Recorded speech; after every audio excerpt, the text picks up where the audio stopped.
Facciamo un'altra? Ah, facciamo l'ultima? No, ditemelo voi, facciamo l'ultima.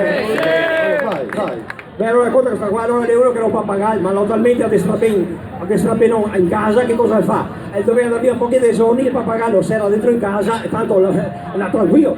Cioè, dopo un pochi dei giorni è in casa, il padrone di casa, non era d'inverno, e verso la porta, il vede boetta, gasolio, guarda, 2000 euro di gasolio, ma che ostaccio, comincia a guardare, non è del pappagallo bello e là che si sgona insieme al termo, brutto cancro, Titi si sta, perché i vicini di casa, Titi si sta nel gasolio, lo ciapa, lo porta fuori, sul pergol e diverse le ae, lo picca sul crocifisso con le ae che mette 2 soldi, lì che sta. Passa un giorno, passano 2, passano 3, pappagallo, l'acqua è verde così. A un certo punto il pappagallo un giorno e fa, ma signore, ma quanto tempo io che ti si qua così? La vita mia, le 2000 anni che sono qua. Madonna, ma quanti gasolio avete ordinati? Bravissimo Alberto Cucciolini, bravo!